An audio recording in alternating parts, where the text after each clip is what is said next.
তা অনেক ভাগ্যবান আমাদের এই যে সজীব প্রভু, যে ওনার কৃপাতে উনি ভগবানের কাছে প্রার্থনা করেছিলেন যে আমার গৃহে বৈষ্ণব সেবা হবে। তা ভগবান ওনাকে আশীর্বাদ করেছেন যে ওনাদের গৃহে এই জন্য অনেক বৈষ্ণবরা এসেছেন। ভগবানের আশীর্বাদ যেমন প্রয়োজন, তেমন গুরু এই বলছে বৈষ্ণবের আশীর্বাদ প্রয়োজন।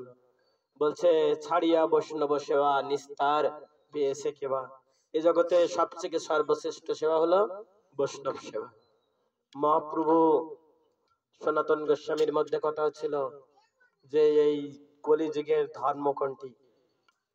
তা বলা হচ্ছে কি, জীবে দয়া নামে রুচি বৈষ্ণব সেবন ইয়া বৈ ধর্ম নাই সনাতন। মহাপ্রভু সনাতনকে বললেন যে জীবে দয়া নামে রুচি আর বৈষ্ণব সেবা, কলিযুগের এটা হলো ধর্ম।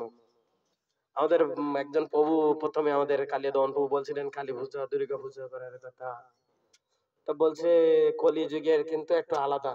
কি, আপনি কালী পূজা দুর্গা পূজা সরস্বতী পূজা করলে যে ফল লাভ হবে, কলিযুগে তার থেকে বেশি গুণ ফল লাভ হবে কেউ যদি বৈষ্ণব সেবা দেওয়ার কথা বলে। কলিযুগে অনেকে মানত করে না যে আমি কালী পূজা মানসিক করলাম, শীতলা পূজা মানসিক করলাম, অমুক পূজা তমুক পূজা, বিভিন্ন দেব দেবীর পূজা মানত করে।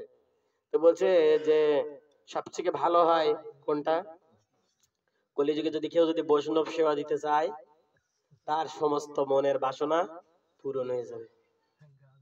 কেন? যে কলিযুগে সমস্ত শক্তি ভগবান বৈষ্ণবদের উপর অর্পণ করেছেন। কিভাবে? যে বৈষ্ণবের হৃদয়ে সর্বক্ষণ ভগবান বিরাজ করছে। বৈষ্ণবগণ দাদা সঙ্গে কি করে? তিলক লেপন করে। কয় অঙ্গে? দাদা সঙ্গে। ললাটে কেশবায় নম, কণ্ঠে গোবিন্দায় নম, উদরে নারিয়ণ হয় নম। এভাবে দাদা সঙ্গে কি করছে? তিলক লেপন করছে। তারপর কি করছে? হাতে আবার জল নিচ্ছে, নিয়ে কি করছে? পুনর্বার স্থাপন করছে, মন্দিরকে স্থাপন করছে, আসমন করছে। তারপর বেদ মন্ত্র পাঠ করছে, তৎ বিষ্ণু পরমং পদাং সদা পশ্যন্তি সুরয়া দেবী বা চক্ষুর। সাধারণ ব্যাপার না কিন্তু বৈষ্ণবরা।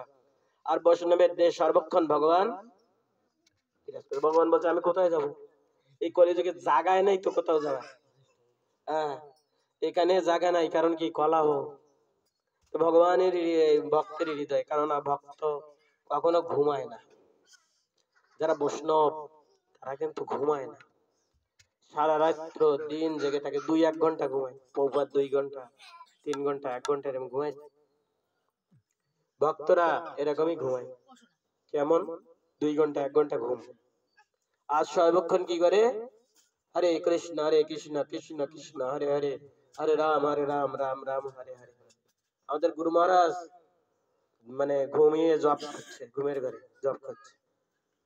তার যে দারোয়ান ছিল উনি বলছে গুরু মহারাজ আপনি এখন ঘুমান, আপনি জপ করছেন কেন?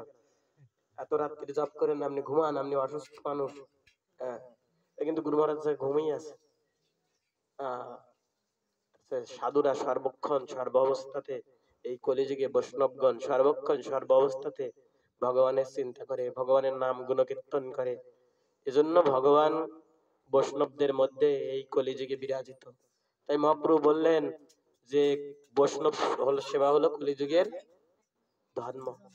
জীবে দয়া নামে রুচি বৈষ্ণব সেবন ইয়া বৈ ধর্মার নাই সনাতন। তুমি বৈষ্ণব সেবা মানত করো, দেখবে তোমার সমস্ত মনের বাসনা পূর্ণ হয়ে যায়। বৈষ্ণবের এত কৃপা, বৈষ্ণবের এত গুণ যে বৈষ্ণব কারো দোষ নেবে না। বৈষ্ণব হবেন, কি দোষ নেবে? সাধুর আর দোষ হয়, সাধুর আর রাত আর দিন, রাগ আর কি, আর কি বলে না, রাগ আর একটা কি আছে? বিদেশ কি আছে? আর বিরাগ, বিরাগ। এর মধ্যে কি আছে? রাগ দেশের কি আছে? সাধুর কোন রাগ দেশ থাকবে, সবার সাথে ভালো ব্যবহার করতে, কথা বলতে। বৈষ্ণব চিনিবার সাধ্য বললেন দেবতার নাই। বৈষ্ণব সর্বক্ষণ সর্বাবস্থাতে এ করছে, কীর্তন করছে হরিনাম। আজকে আমাদের 4টে সম্প্রদায় আছে। 4 সম্প্রদায়ের মধ্যে আমরা কোন সম্প্রদায়? ব্রহ্মমত গৌড়ী সম্প্রদায়ের মধ্যে আছে। আজ যে সম্প্রদায়গুলো আছে ওই সম্প্রদায় কিন্তু অন্য সম্প্রদায়, আমাদের সম্প্রদায়ের লোকেরা কিন্তু ওই সম্প্রদায়ে যায়। যায় যায় না, কিন্তু ওই সম্প্রদায়ের লোকজন কিন্তু আমাদের সম্প্রদায়ে এসে ভজন করা শুরু করে দিয়েছে। বড় বড় যোগীরা, বড় বড় নাগা সন্ন্যাসীরা, তারা কিন্তু আমাদের এই মহাপ্রভুর আদর্শকে ধরে রাখার চেষ্টা, মহাপ্রভুর আদর্শ আসছে কেন? এই সম্প্রদায়ের থেকে আমাদের মহাপ্রভু স্বয়ং দীক্ষা গ্রহণ করেছে, স্বয়ং ভগবান এসে দীক্ষা গ্রহণ করেছে এই সম্প্রদায়, তাই না? তাহলে আমাদের যারা যোগী আছে, মানে যারা তপস্বী আছে, যারা শিবের উপাসনা, অন্যান্য যারা উপাসনা করছে কলিযুগে, বলছে তারাও আমাদের এই সম্প্রদায়ের মধ্যে চলে যাচ্ছে। মহাপ্রভু যদিও 4টা সম্প্রদায়ের কথা বলছে, সেই 4টা সম্প্রদায়ের মধ্যে মহাপ্রভু যে সম্প্রদায়ে দীক্ষা নিলেন সেই সম্প্রদায়ের সবাই যাচ্ছে। সারা বিশ্বব্যাপী মানুষ এই সম্প্রদায়ের কাছে চলে যাচ্ছে। কারণ কি? কারণ একটাই, এই সম্প্রদায়ে আসলে অনায়াসে মুক্তি লাভ হবে, ভগবানের কাছে চলে যাওয়া যাবে। কিন্তু অন্য সম্প্রদায়ে যারা আছে, প্রভুপাদ বলছে যে ওরা আত্মহত্যা করলে যেমন পাপ হয়, অন্য অন্য সম্প্রদায়ের যারা আছেন তারা যোগ সাধনা মানে যা যা করছে, আর নির্বিশেষ ব্রহ্মের উপাসনা করছে, যোগ সাধনা করছে, এদেরও মৃত্যুকে ঠিক তেমনই ফল লাভ হয়। কেননা এরা ভগবানের সঙ্গে বিলীন হয়ে যেতে চায়, কিন্তু ভগবানের সঙ্গে বিলীন হওয়া কিন্তু কঠিন ব্যাপার কলিযুগে। কারণ এই যুগের মানুষের আয়ু খুবই কম। কত? 50 বছর, 100 বছর, 70 বছর, এর উপরে যায় না। 100 বছরের উপরে যাচ্ছে না, 70 বছরের উপরে যাচ্ছে না। এখানে কয়েকজন আছে 70 বছর, কিন্তু দেখা যাচ্ছে 70 বছরের গড় আয়ু আমাদের দেখা যাচ্ছে কত? 50, তাই না? তো এই 50 বছরে আপনি কি তপস্যা করতে পারেন? মাতৃ গর্ভ থেকে বেরিয়ে এসে সাবালক হতে তো 15-20 বছর লেগে যায়, ভালো রকম বুঝতে, ধর্মজ্ঞান বা সাধু সঙ্গ করতে। তো বলছে যে এই যুগে অল্প সময়ের ভিতরে আমরা ভগবানের কাছে পৌঁছে যেতে পারি। কিভাবে? হরিনাম মহামন্ত্র কীর্তনের মাধ্যমে। তো অন্যান্য সম্প্রদায়ের লোকজন চিন্তা ভাবনা করেছে যে আমরা যদি এই কৃষ্ণ ভাবনায় ভাবিত হই তাহলে আমরা অনায়াসে উদ্ধার হতে পারবো। এরা কি করেছে? যে প্রভুপাদের গ্রন্থ পড়েছে, প্রভুপাদের গ্রন্থ পড়েছে। প্রভুপাদ অনেক গ্রন্থ লিখেছে, তার মধ্যে আমাদের বলছে যারা আমাদের প্রভুপাদের যারা প্রিয় শিষ্য বা যারা প্রচারক, প্রিয় প্রচারক, তারা বলছে গীতা, ভাগবত, লীলা পুরুষোত্তম শ্রীকৃষ্ণ, এই কটা গ্রন্থ বেশি করে পড়তে হবে। আর প্রভুপাদের লীলা, প্রভুপাদের জীবনে কেন? তা ভাগবত সব অধ্যায় পড়ার কথা বলিনি, প্রথম স্কন্ধ পাঠ করো, প্রথম অধ্যায়, প্রথম স্কন্ধ পাঠ করো। কোন স্কন্ধ? প্রথম স্কন্ধ। আর কি বলেছে? লীলা পুরুষোত্তম পাঠ করতে বলছে।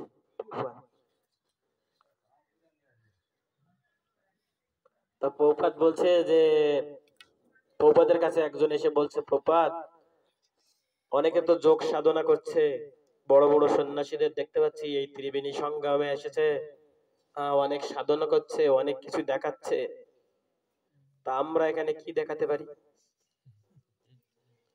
তা প্রভুপাদ বলল, দেখো আমি কি দেখাচ্ছি, দেখো আমার এখানে সব রকমের রঙের মানুষ আছে, সব রকমের চুলির মানুষ আছে, এরা সবাই কি করছে? হরিনাম করছে। আর আমার এই যে সন্ন্যাসীরা যারা দেখছো, ব্রহ্মচারীরা যারা দেখছো, এদেরকে দেখো, এরা কিন্তু এক একজন বড় যোগী।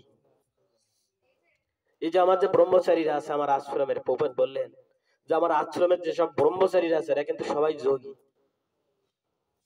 কি এমন কথা বললেন প্রভুপাদ? যোগী। টাটা কোম্পানির মালিক জিজ্ঞাসা করছে, কি এমন কথা বললেন? আপনার শিষ্যরা সবাই যোগী? তো বলছে এরা একসাথে একত্রিত হয়ে এক জায়গায় বসবাস করছে, 12 জায়গার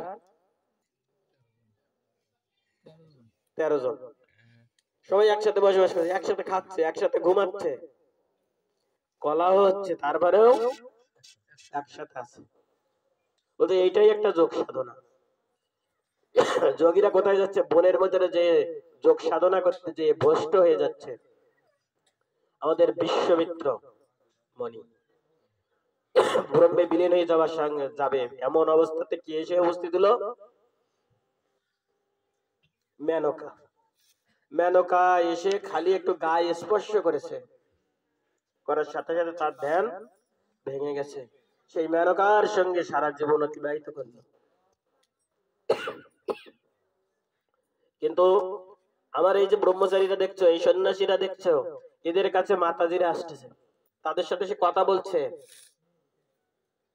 ধর্ম প্রচার করছে, ভাগবত কথা বলছে, তো জল জল ভাগবতের কথা বলছে, গীতার কথা বলছে, তাদেরকে এই পথে নিয়ে যাচ্ছে। তাহলে যোগী কারা?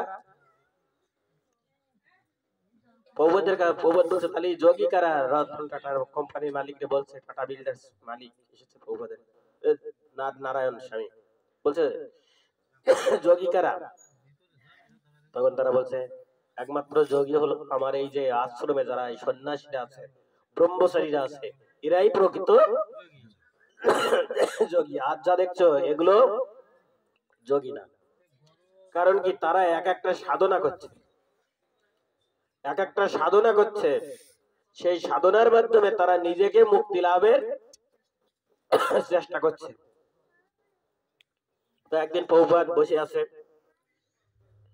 ত্রিবেণী সংগ্রামের সন্নিকটে, একজন যোগী এসে বলছে, প্রভুপাদ আপনি তো অনেক দিন ধরে আমাদের এই যে অনেক সাধনা করেছেন, অনেক তপস্যা করেছেন,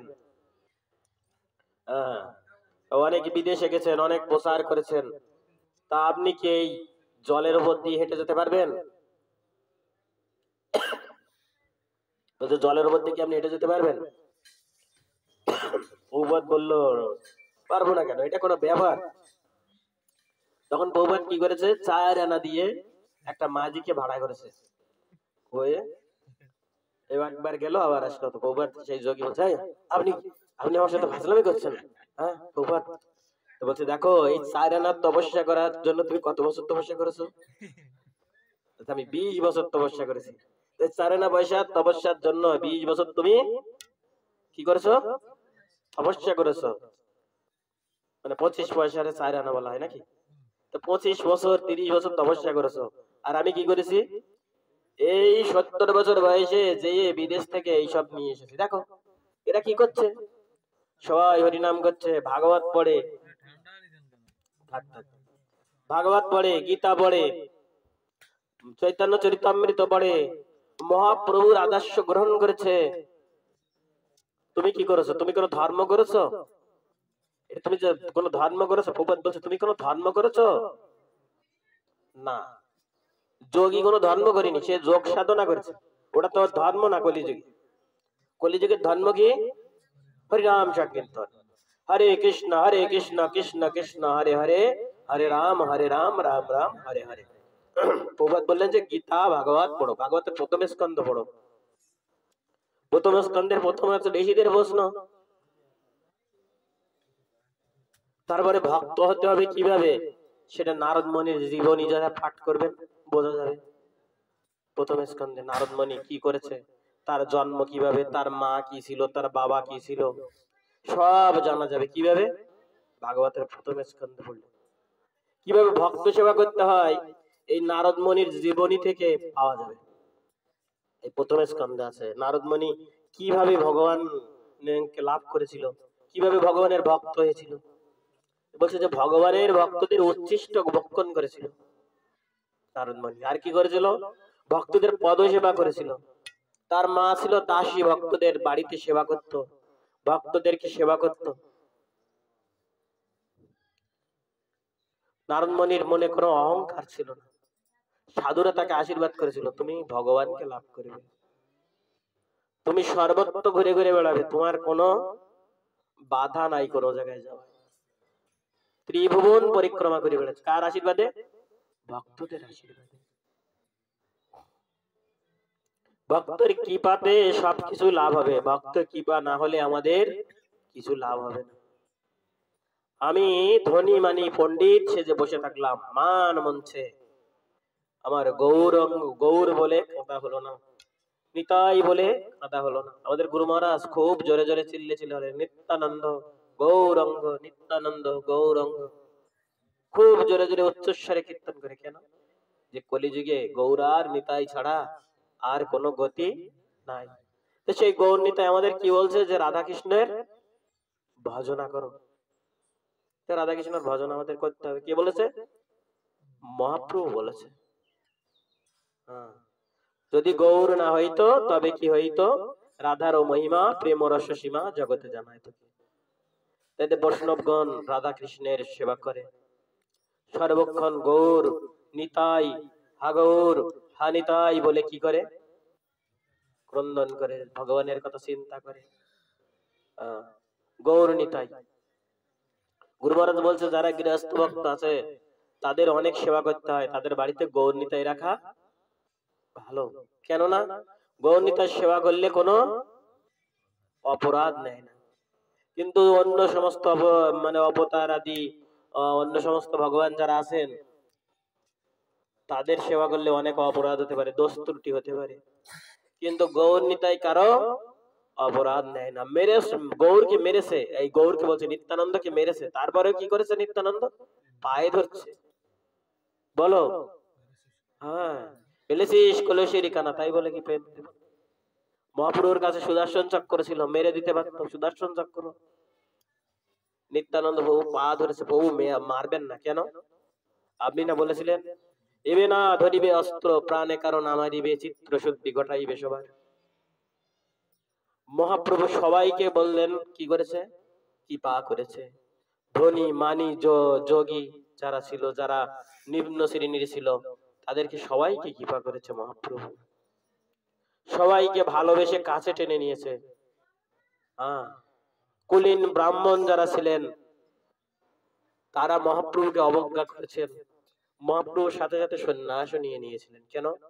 যেরা আর আমাকে নিন্দা করবে না। কেন? যদি সন্ন্যাসীর নিন্দা করে, ওরা বইতে পড়ে ব্রাহ্মণরা, সন্ন্যাসীর নিন্দা করা যাবে না। তাই মহাপ্রভু সন্ন্যাস গ্রহণ করেছিলেন। তার গৃহেতে কি ছিল? স্বামী গুরু মহারাজ লিখছে আমাদের মানে শ্রী চৈতন্য মহাপ্রভু জীবনী গ্রন্থে, একটা ছোট্ট গ্রন্থ আছে শ্রী চৈতন্য মহাপ্রভু জীবনী ও শিক্ষা গ্রন্থ। ওখানে লিখছে যে তার ঘরে নব যৌবন সম্পন্ন স্ত্রী ছিল আর বৃদ্ধ মা ছিল। তাকে পরিত্যাগ করে মহাপ্রভু সন্ন্যাস গ্রহণ করিলেন, বৈরাগ্য শিক্ষা দিলেন, জগৎকে শিক্ষা দিলেন যে দেখো আমরা তো অনেকেই চিন্তা করি বৃদ্ধ হয়ে গেছি, আমাদের দেখবে কে, কি হবে কি না হবে, আমরা সংসার ছাড়বো না, কি হবে? মহাপ্রভু দেখিয়ে দিলেন। মহাপ্রভুর আদর্শ দেখো, কে দেখবে? ওনার স্ত্রীকে কে দেখবে? ওনার মাকে কে দেখবে? বলেন ভগবানই দেখবে। আমাদের দেখার মালিক কে? ভগবান। আমাদের সবাইকে দেখার মালিক হলো ভগবান। ভগবান আমাদেরকে দেখবে। আমরা কারো উপর ভর করে চলবো না, আমরা কাকে সমর্পণ করব? ভগবানের উপর। তা পঞ্চম অধ্যায়, তারপরে যে বিশ্বদেবের এই অধ্যায় আবার বলছে বিশ্বদেব দেহ ত্যাগ করলেন। এই অধ্যায় বর্ণনা করা আছে ভাগবতের। এখানে বিশ্বদেব কি করেছে? সাজসজ্জায় পড়ে আছে, যে কোনো মুহূর্তে মৃত্যু চেয়ে নিতে, মানে চেলে পাত্তার মৃত্যু হবে। এতগুলো বানে পড়ে আছে, বান খেয়ে পড়ে আছে। উনি তো মনে করতে পারতেন যে প্রভু আমি এখনই মৃত্যুবরণ করতে চাই, আমি এক্ষুনি মৃত্যুবরণ করব। উনি মনে করলে ওনার মৃত্যু হয়ে যেত। ইচ্ছা করে বসে আছে। কেন বসে আছে? যে ভগবানকে পাওয়ার জন্য, ভগবানকে দর্শন করার জন্য অপেক্ষা করছে। কেউ কেউ বলে উত্তরায়ণ সময়কালের জন্য অপেক্ষা করছে, কেউ কেউ বলছে কি দক্ষিণায়ন সময়কালের না। কিসের জন্য? ভগবান আসবে। ভগবান কখন আসবে আমার কাছে? ভগবানকে কিন্তু উনি সেইভাবে ডাকছে না, প্রতিজ্ঞা করে রেখেছে আমার কাছে তোমার আসতেই হবে। তুমি যেদিন আমার কাছে আসবে সেদিন আমি কি করব? দেহ ত্যাগ করব, প্রাণ ত্যাগ করব। আমি এর আগে দেহ ত্যাগ করব না। যুদ্ধ শেষ হয়ে গেছে। যুধিষ্ঠির মহারাজকে বললেন যে ভগবান শ্রীকৃষ্ণ রাজা হন আপনি দাদা। বললেন আমি রাজা হব না। কেন রাজা হবেন না? তো বললো আমার এই ভাইদের রক্তের উপরে পা দিয়ে, আমার প্রজাদের, আমার আত্মীয় স্বজন, বন্ধু বান্ধব, শ্বশুরের রক্তের উপরে পা দিয়ে আমি সিংহাসনে যে বসবো, মানুষ আমাকে ছি ছি থু থু করবে, মানুষ আমাকে নিন্দা করবে, আমাকে মানে ভর্ৎসনা করবে। আমি রাজা হতে চাই না। ভগবান বললেন দেখো এটা তো ধর্ম স্থাপন করার জন্য করা হয়েছে। তখন যুধিষ্ঠির বললেন না তুমি বোঝো না। ঠিক আছে, তুমি যখন না বুঝি তো ভালো। ভগবান অর্জুনকে বললেন তুমি রাজা হও, তো বলছে দাদা থাকতে আমি রাজা হই কি করে। ভীমকে বললেন তুমি হও, বলছে দাদা যুধিষ্ঠির যা বলে তাই। ভাইয়ের প্রতি ভাইয়ের অনুগত্য।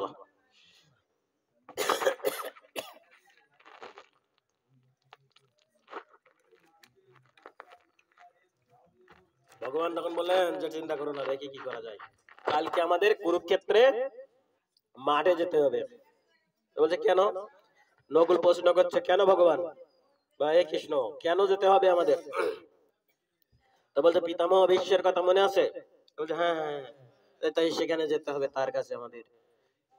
তিনি কেমন আছে তাকে তো আমাদের দেখতে যাওয়া উচিত।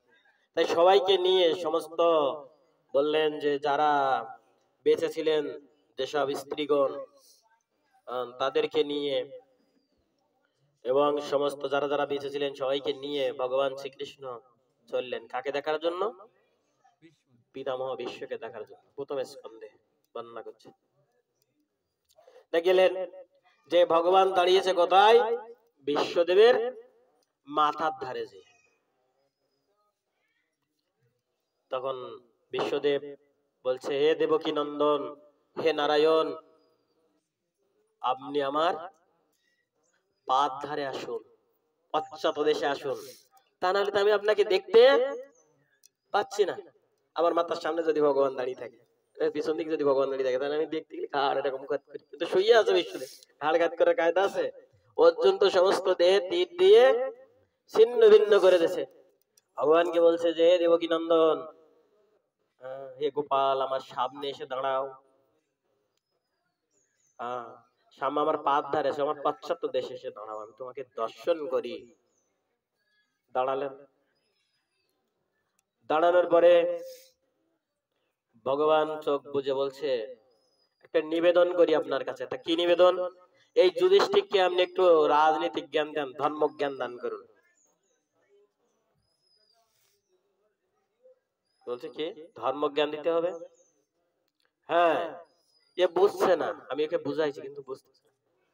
তখন একের পর এক রাজনীতির জ্ঞান, ধর্ম জ্ঞান, সংসারের জ্ঞান, কিভাবে সংসার করতে হয়, সমস্ত জ্ঞান এই বিশ্বদেবের কাছে ছিল।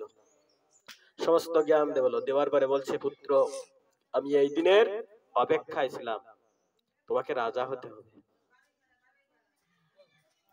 তোমাকে সিংহাসনে বসতে হবে। আমি ধর্মকে সিংহাসনে বসতে দেখে মৃত্যুবরণ করবো, এর আগে মৃত্যুবরণ করবো না, তুমি আমাকে কথা দাও। তখন যুধিষ্ঠির বললেন হ্যাঁ আমি সিংহাসনে বসবো, এর আগে কিন্তু বসতে পারিনি। ভগবান বলেছে তাও বসি নাই। আর ভগবান যুধিষ্ঠিরকে জোর করিনি কেন?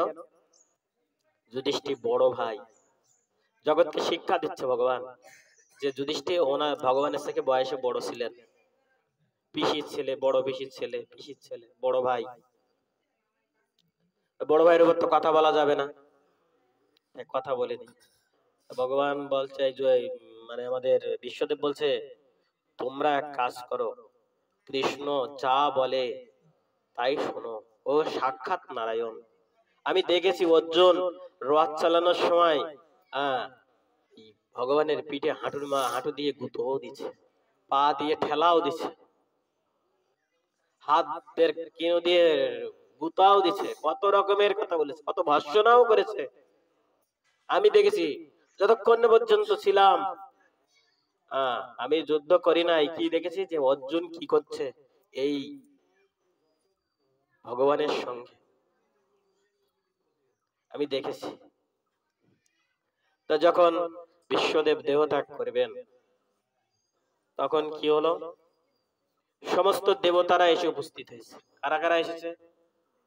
দেবতারা ইন্দ্র এসেছে, ব্রহ্মা এসেছে, শিব এসেছে, তারপরে বরুণ, কুবের, যারা যারা আছে ভাগবতমে বর্ণনা করছে সমস্ত দেবতারা এসেছে, গন্ধর্বরা এসেছে। হ্যাঁ, তারপরে বললেন সমস্ত ঋষিরা এসেছে, সমস্ত যোগীরাও এসে উপস্থিত হয়েছে, নবগ্রহ একত্রিত হয়ে গেছে। আর কি উত্তরায়ণ সময়কাল, উত্তরায়ণও এসে উপস্থিত হয়েছে। ও আর কোন থেকে যাবে, সবাই এসে গেছে। তো উত্তরায়ণ সময়কাল এসে উপস্থিত হয়েছে। আর কে এসেছে? বলছে সশিষ্য সহিত রেণুকানন্দন, পরশুরাম, মাতা রেণুকার পুত্র। তিনি তার শিষ্যদেরকে নিয়ে এসেছে। কেন এত শিষ্য সহিত আনলো কেন? সুখদেব গোস্বামী এই পরীক্ষিত বলছে এত শিষ্যদেরকে নিয়ে আসলো কেন? তো বলছে যতদিন পর্যন্ত এই পরশুরাম, বিশ্বদেবের মৃত্যু না হয়েছে ততদিন পর্যন্ত এই পরশুরাম কেবল বিশ্বের জয় গান করত। কোন একটা কথা বললে, কোন শিষ্যকে বোঝানোর সময় বা কোন শিষ্যকে উপদেশ দেওয়ার সময়, কোন জায়গায় যেয়ে কোনো কিছু বলার আগেই কার কথা বলতো? বিশ্বের কথা বলতো। আর শিষ্যরা রেগে বলতো, কেমন শিষ্য আমরা জানি, আপনার বক্ষের উপরে লাথি মেরেছে, যুদ্ধের সময় বক্ষের উপর লাথি মেরেছে গুরুদেব। শিষ্য তো বলছে, গুরুদেব বলছে এটা তো যুদ্ধক্ষেত্রে হতে পারে, আর পিতা তো পুত্রের, পুত্র পিতার বুকে লাথি মারে, মারে না? শিশু কি করে? ছোটকালে লাথি মারতে পারে। তা বাবা মা মনে রাখে সেটা? গুরুদেবও সেটা মনে রাখে না, কিন্তু তার শিষ্য আপনাকে যুদ্ধে হারিয়ে দিয়েছে। বিশ্ব তো হারিয়ে যেতে পারতো, নিজে কৌশল করে হারিয়ে যেতে পারতো না, কিন্তু আপনাকে হারিয়ে দিয়েছে। তার কথা বলেন আপনারা, অন্য কথা বলেন। বলছে আমার শিষ্য কেমন, চলো দেখবে আজকে আমার শিষ্যের।